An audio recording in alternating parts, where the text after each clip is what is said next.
Is it going? Yes. I'm not from Yorkshire, but I'm Alex. This is about an imaginary ancestor of mine, and it's called Portrait of My Great Aunt as a Young Man.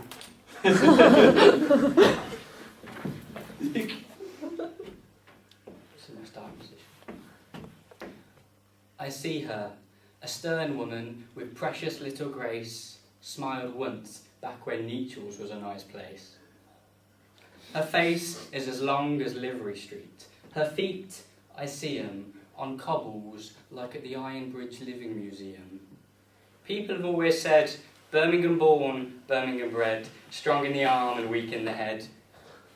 And I can say this without being remiss, but you better not, because you'd be taking the liberty. She's got 8 kids and a husband called Pete, and she'll greet every other stone-faced mother she'll meet in the street by saying, "You all right, Bab?" or "Hey up, me duck." She has to dry her clothes with a mangle, and she doesn't even give a farthing to the milkman at Christmas. I bet she never lost any health worrying about the south. She'd never been lower than Balsall Heath. And yet, I am sick to the teeth of having to remind people that I'm not from the north. And it is not my problem if you've never been further than Perranporth. And it is extremely hard to find places that rhyme with north.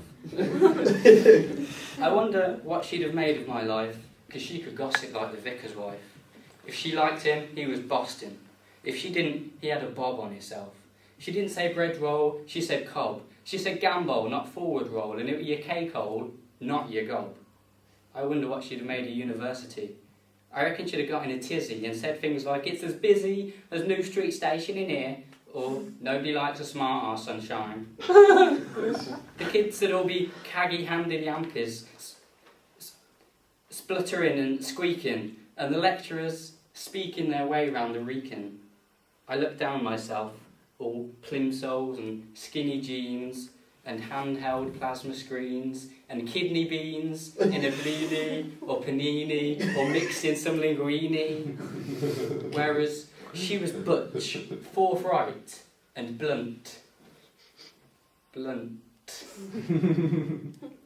and I am just... No, I'm going to end that sentence there. And for all the differences, so many and so much, I wonder, how are we so out of touch? I'm Sam, and I don't have a title for this at the moment. Daggling over the acres and fields, he turned and looked directly in my eyes, and he says to me, "Maid, I ain't never been one for playing Erky and mitching off, and I ain't no bibbler either, but you's one bowly girl that's been leaving me running round like a clopping horse." And I look at the bay, and the flickets come to me cheeks, and he's got me thinking that if us were ever to part, I'd bloody miss the bugger. And then we crooky down in the long grass, and I go daft as a brish, a proper dope like, and sit there thinking, isn't he? But he's proper handsome, so I don't much mind if he's mazed as a stoat. And then he goes to me again, "Maid, I knows you ain't no bin. Why, you a hell of a tappety girl to be going with, and you ain't got a brack about you. And I know you's as green as a dashel, and I'm glad of it too, because nobody wants to be eating up the orts." We lays there in the field, and I think about them other boys. Been bocking me down, and it's messed with me noggin. And I ask myself, how I'll be acting now? And I thinks, yeah, I'm alright as it goes.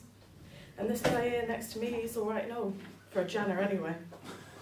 And telling the truth, like, even when I were just a tacker, I couldn't dreamt of a nicer Dempshire lad. One that takes me on the grockle barges, one that gets the oggies in whenever I fancy. And now I think I know what they mean when they say, Cousin Jack didn't know what their legs was for, till they looked over the Tamar and seen them Devon men walking about. Because when the Zin touches his heels, he'd be looking more of a man than I ever seen before.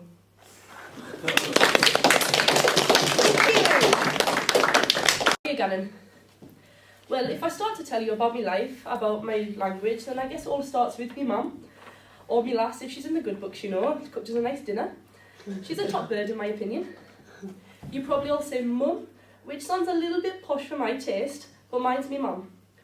I live with her and me dad in a little town called Billingham, just down the road from Newcastle, or the Toon, as we like to call it.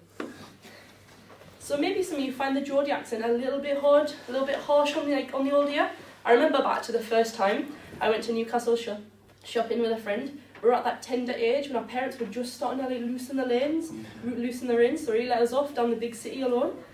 A young chap walked up to us on the street corner, thrust his open palm in our direction and said, "Yeah, love, have you got a letter?" I had no idea what he had just said. I had no clue at all how to react. "Here, fine sir, take my purse, my phone, and please leave us alone," is what I wanted to say. But after he repeated it 2 or 3 or 4 times, a little bit more slowly, I realised he wanted to borrow a lighter. We blankly shook our heads until he walked off harassing some other teenagers. Even after a year of living in Bath, me and my housemates still find some confusion. When I eat my dinner at midday, and when I'm ready to cook my tea, I don't need a boiled kettle, spoon or milk, but I guess they're just the little things. One of my favourites is when my housemate Sophie thought I was telling her to go away. She got very, very upset. When a Geordie says, "Away then," it means come on, hurry up, not go away. When I told my dad I was going to Bath, he laughed. His image of the southern people is that they're all very, very soft, that they won't go out without a coat on, that they're all scared of rain. Whereas he lives in his shorts 12 months of the year, even when it's -15 in winter.